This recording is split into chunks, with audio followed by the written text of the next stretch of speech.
Hi, my name is Danny Cash, and I own a graphic design agency called Logic Creative. I deal with advertising, promotion, and branding every day. Given that it's an election year, I thought it would be pertinent to talk about branding as it relates to bipartisan politics in the United States. Uh, Branding is the sum of things companies use to define themselves and their products. This can be anything from logos and packaging to advertising and product placement. It's a way of communicating a character or story to potential consumers over time. It's a calculated effort to say the least. Looking at two of the most iconic cola soft drink brands of the last century. On the left, you have Pepsi, defined by change and progress. On the right, you have Coca Cola, defined by nostalgia and consistency. Coca Cola spends millions more in advertising, but their core strategy simply, remind people that they're still around. Pepsi redefines constantly.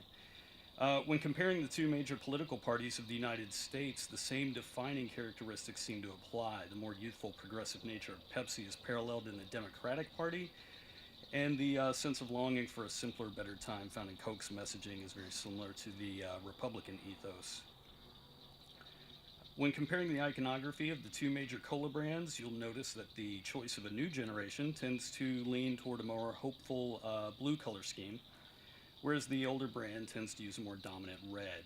Since its founding, Pepsi Cola has modified its logo in some way every few years. Coca Cola, on the other hand, is stuck with the same script logo for the last century. Similarly, the Democratic Party tends to skew towards using blue as a primary color. Over time, their iconography has become softer in both color and shape. The Republican Party, less concerned with iconography in general, is, stuck with their consistent elephant guy. The difference between marketing and propaganda is that marketing is an effort to get you to choose one product over another, whereas propaganda is an effort to get you to choose an ideology over another one. As advertising becomes more ethereal and integrated into everything we do, it's becoming more and more difficult to distinguish between the physical product and what we're told the product represents. Pepsi's marketing tends to focus on bringing in whichever celebrity might be popular at the time. Coke, for some reason, tends to stick with hairy beasts and old weirdos from up north. Though completely unrelated, these things all manage to sell oceans of sugar water somehow. Much like Pepsi, the Democratic Party tends to use celebrity endorsement to appear hip and cool. And as with Coke, the Republican Party sticks with hairy beasts and old weirdos from up north. I mean, really, he's Ted Nugent, he's proud of it. Advertising preys upon a potential emotional connection between a consumer and a product. The brand becomes associated with a feeling, a memory, a cause. Uh, Consumers self identify in certain ways that they seek out messages that seem solely directed to them. The strategy works as well for soft drinks as it does political campaigns. Emotional connection is a key marketing strategy. Emotion cuts to the core of an individual, and by falsely tying them to a product, brands are able to access the centers of their consumers, thus having sort of emotional leverage over their purchasing decisions. In recent years, they have broken it down to where you can just use a word. Polarization is another powerful strategy used by cola companies and political parties alike. By claiming to be everything your competitor isn't, you capitalize on their momentum. This galvanizes a consumer base into an opposing force against the competing brand. The cola wars of the 1980s served to increase sales of both Coke and Pepsi. Looking at Kentucky's own polarizing red versus blue rivalry, imagine a scenario in which every year, no matter which teams make it to the tournament, it's always U of L and UK that make it to the final game. Sports fans would be suspicious to say the least. The teams are even located in the same state. Surely there's foul play involved.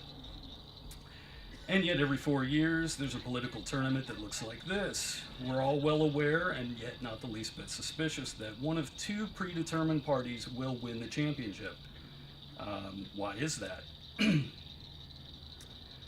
Through decades of out-branding, out-marketing, and out-purchasing their competitors, Coke and Pepsi have dominated their market in such a way as to appear to be the only logical choices.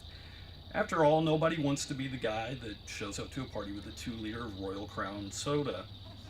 And certainly nobody wants to be the guy who threw his vote away on the Green Party.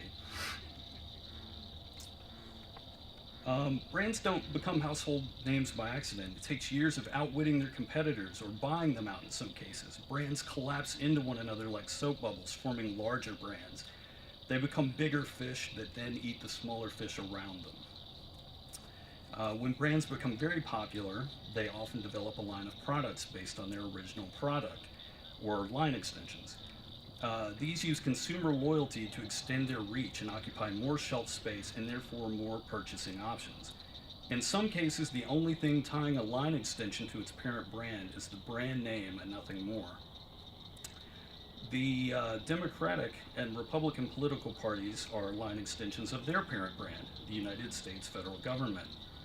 Both products are tied closely enough to the parent brand as to capitalize on the loyalty of its consumers. Rather than two competing brands, these are actually just flavor options offered by the same company. Why only two?